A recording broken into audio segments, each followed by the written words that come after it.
नमस्कार दोस्तों, मैं अर्जुन आपका स्वागत करता हूँ A to Z सब्जेक्ट वाला के यूट्यूब चैनल में। दोस्तों आज मैं आपके लिए लेकर आया हूँ भूगोल के टॉप 100 प्रश्न जो वेरी मोस्ट इम्पोर्टेंट क्वेश्चन है सभी परीक्षाओं के लिए। सभी परीक्षाओं में बार बार रिपीट के क्वेश्चन है, तो दोस्तों वीडियो को अंत तक जरूर देखना ताकि सभी क्वेश्चन आपको आसानी से याद हो जाएँ।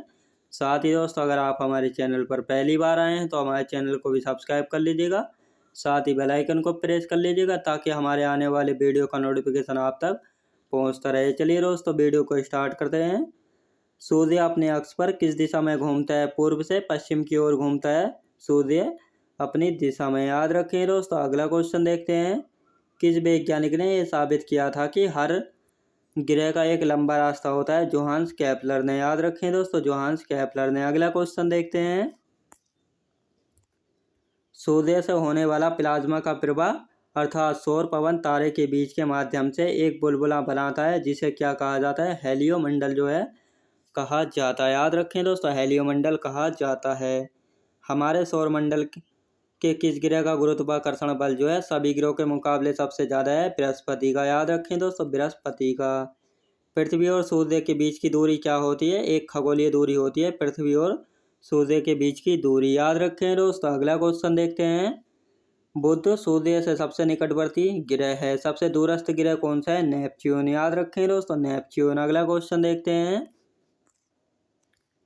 सौरमंडल का सबसे छोटा ग्रह कौन सा है? बुध ग्रह है सौरमंडल का सबसे छोटा ग्रह। सौरमंडल का सबसे तीव्र गति से घूमने वाला ग्रह कौन सा है? बुध ग्रह है सौरमंडल का सबसे तीव्र गति से घूमने वाला ग्रह।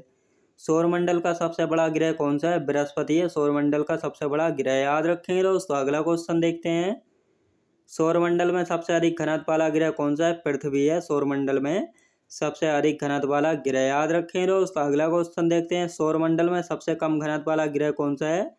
शनि ग्रह है सौरमंडल में सबसे कम घनत्व वाला ग्रह। याद रखें दोस्तों। अगला क्वेश्चन देखते हैं।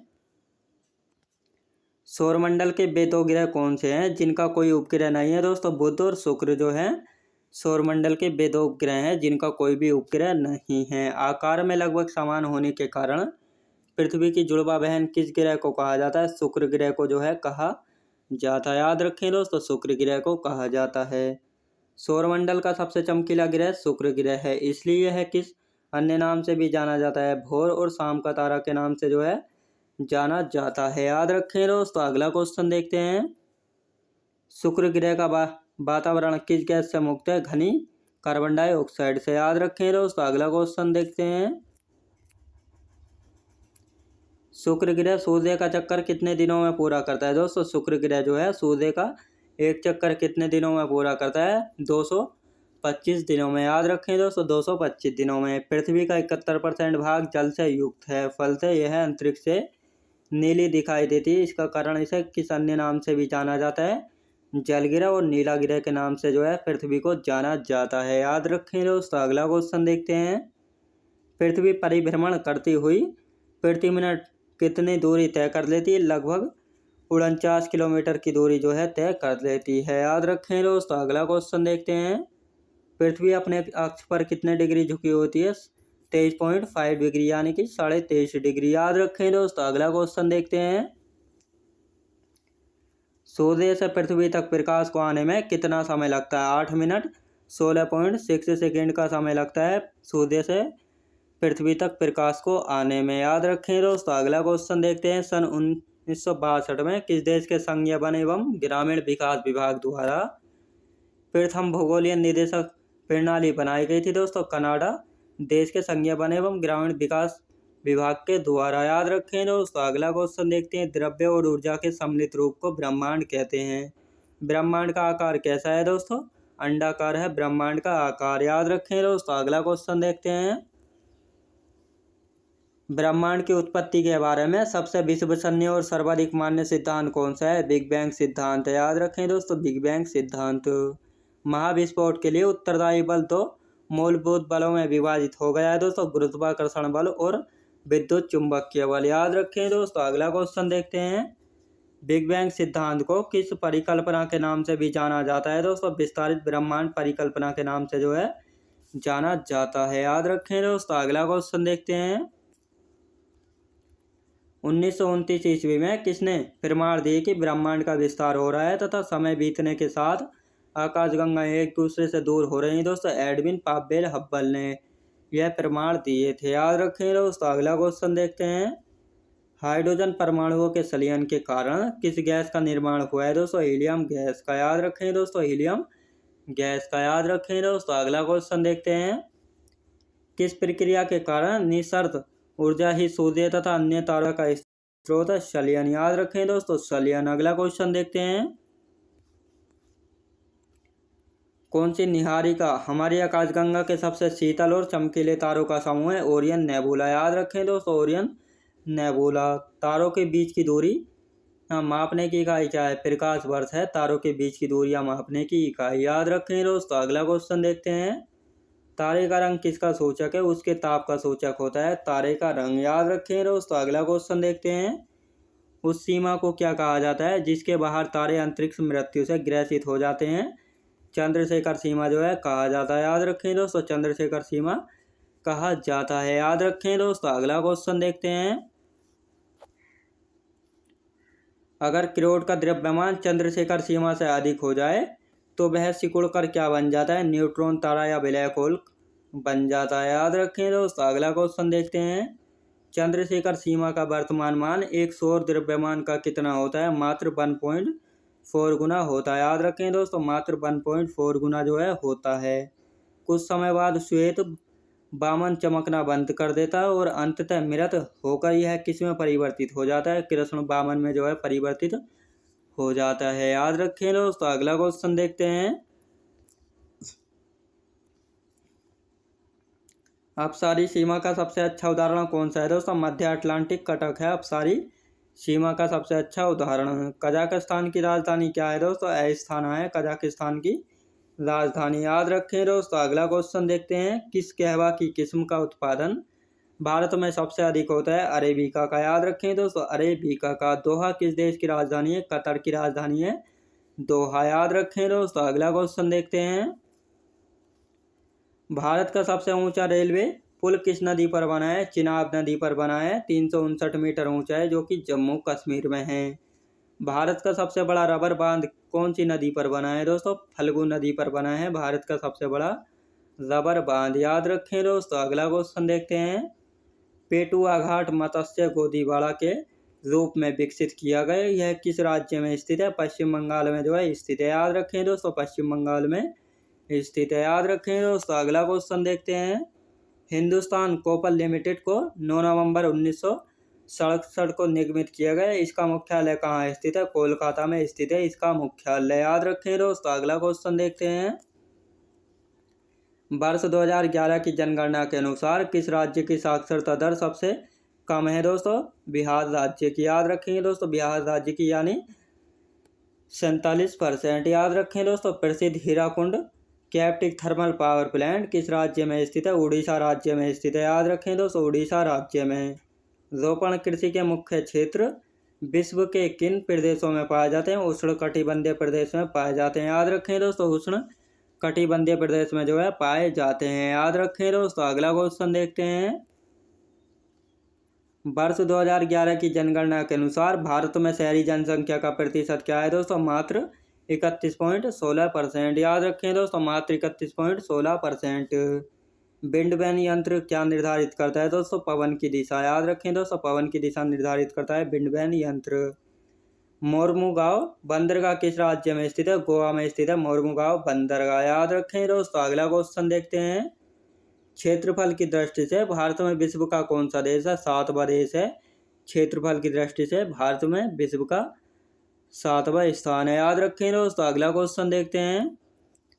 हिमालय की कंचनजंगा शिखर की ऊंचाई कितनी है? 8,598 मीटर है हिमालय की कंचनजंगा शिखर की ऊंचाई, याद रखें दोस्तों। अगला क्वेश्चन देखते हैं। कोलार गोल्ड फील्ड्स भारत के किस राज्य में स्थित है? कर्नाटक राज्य में स्थित है कोलार गोल्ड फील्ड्स भारत के राज्य में, याद रखें दोस्तों। अगला क्वेश्चन देखते हैं। कन्नड़ के तटीय मैदान मालाबार तट और कोंकण तट किस मैदान का हिस्सा है दोस्तों? पश्चिमी तटीय मैदान का, याद रखेंगे, पश्चिमी तटीय मैदान का। भारत की सबसे बड़ी मीठे पानी की झील कौन सी है? बुलर झील जो है भारत की सबसे बड़ी मीठे पानी की झील है। वर्तमान में भारत में 13 प्रमुख बंदरगाह हैं। अधिसूचित छोटे और मध्यवर्ती बंदरगाह कितने हैं? 205 बंदरगाह हैं। याद रखें दोस्तों, 205 बंदरगाह हैं। अगला क्वेश्चन देखते हैं। सूरत को भारत की किस घाट सिटी के नाम से भी जाना जाता है? डायमंड सिटी के नाम से जाना जाता है सूरत को। याद रखें दोस्तों। अगला क्वेश्चन देखते हैं। भारत के उत्तरी मैदान किस मृदा के बने हैं? जलोढ़ मृदा के बने हैं भारत के उत्तरी मैदान। याद रखें दोस्तों। अगला क्वेश्चन देखते हैं। कौन सी एशिया की सबसे बड़ी मीठे पानी की गोखुर झील है? कंबर झील है जो है एशिया की सबसे बड़ी मीठे पानी की गोखुर झील है। याद रखें दोस्तों। अगला क्वेश्चन देखते हैं। सूर्य पृथ्वी से कितनी दूर स्थित है? दोस्तों लगभग 150 मिलियन किलोमीटर की दूरी पर है सूर्य पृथ्वी से। याद रखें दोस्तों। अगला क्वेश्चन देखते हैं। कौन सी अक्षांश रेखा भारत के मध्य से होकर गुजरती है जो देश की जलवायु को प्रभावित कर? याद रखें दोस्तों। कर्क रेखा। भारत में पहली संपूर्ण जनगणना कब की गई थी? 1881 में। याद रखें दोस्तों। 1881 में। भारत में अरेबिका कॉफी किस राज्य में उगाई जाती है? कर्नाटक राज्य में। याद रखें दोस्तों। कर्नाटक राज्य में। जनगणना 2011 के अनुसार भारत में सर्वाधिक महिला साक्षरता दर वाले राज्य का क्या नाम है? दोस्तों केरल राज्य है। याद रखें दोस्तों। केरल राज्य। अगला क्वेश्चन देखते हैं। तमिलनाडु तट पर अधिकतर वर्षा किन महीनों के दौरान होती है? दोस्तों अक्टूबर और नवंबर के दौरान होती है। याद रखें दोस्तों। अक्टूबर नवंबर के दौरान। भारत में कितने वर्ष में एक बार जनगणना की जाती है? प्रत्येक 10 वर्ष में। याद रखें दोस्तों। भारत में जो है कितने वर्ष में एक बार जनगणना की जाती है? प्रत्येक 10 वर्ष में। किस स्थान पर अलकनंदा एवं भागीरथी नदी मिलती है? दोस्तों देवप्रयाग में। याद रखें दोस्तों। देवप्रयाग में। अगला क्वेश्चन देखते हैं। यूक्रेन का सबसे बड़ा कोयला उत्पादक केंद्र कौन सा है? डोनेस्टक जो है यूक्रेन का सबसे बड़ा कोयला उत्पादक केंद्र है। याद रखें दोस्तों। अगला क्वेश्चन देखते हैं। दक्षिणी गोलार्ध में हवा का बाईं ओर विक्षेपित होने का क्या कारण है? कोरोलिस बल। याद रखें दोस्तों। कोरोलियस बल।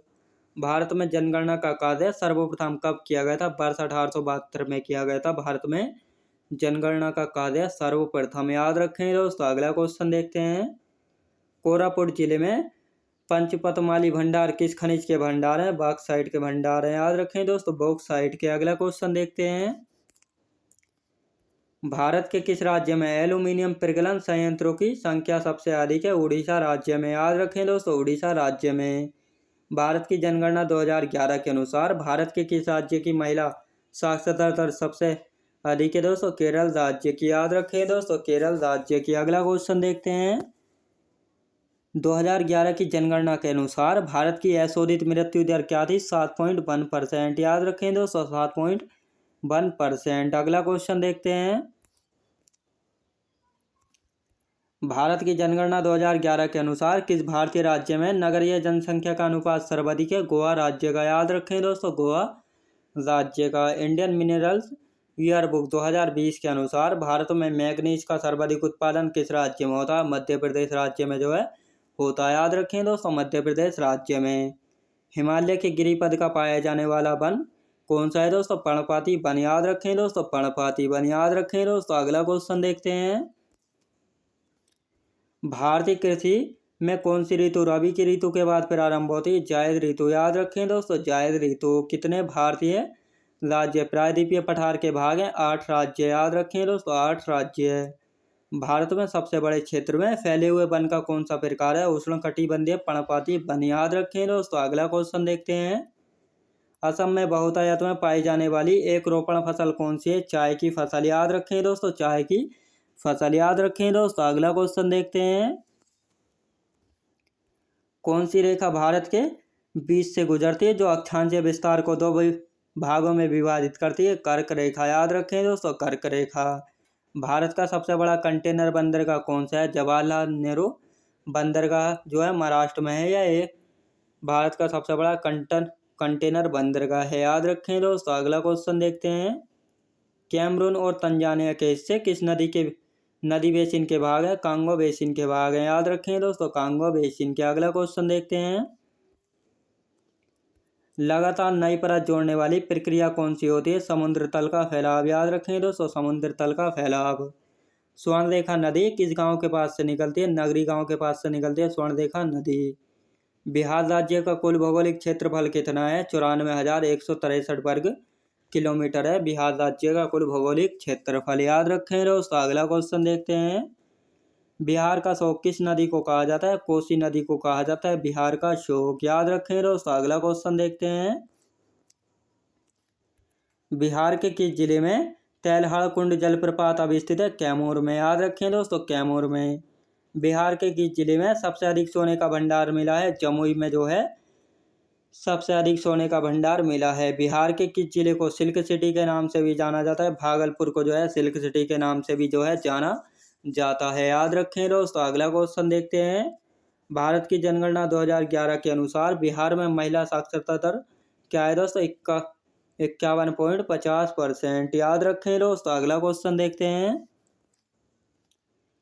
पश्चिम सिंहभूमि में स्थित चिरिया की सबसे प्रसिद्ध विशेषता क्या है? लो अयस्क खनन। याद रखें दोस्तों, लो अयस्क खनन।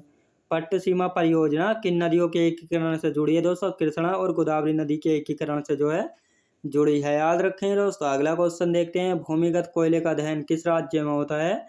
झारखंड राज्य में होता है भूमिगत कोयले का दहन। याद रखें दोस्तों। अगला क्वेश्चन देखते हैं। सोन और गंगा नदी का संगम जो है बिहार के किस जिले में होता है? पटना जिले में होता है सोन और गंगा नदी संगम। याद रखें दोस्तों। अगला क्वेश्चन देखते हैं। भीलवाड़ा को किस उद्योग का केंद्र माना जाता है? वस्त्र उद्योग का केंद्र माना जाता है भीलवाड़ा को। सोमेश्वर को किस पर्वत श्रेणी का एक हिस्सा है दोस्तों? शिवालिक श्रेणी का हिस्सा है सोमेश्वर। कौन सी पर्वत श्रेणी गंगा के मैदान एवं दक्कन के पठार को जो है विभाजित करता है? विंध्याचल श्रेणी। याद रखें दोस्तों, विंध्याचल श्रेणी। अगला क्वेश्चन देखते हैं। दामोदर, कोयल और स्वर्णरेखा नदियां किससे निकलते हैं? छोटा नागपुर पठार से। याद रखें दोस्तों, छोटा नागपुर पठार से।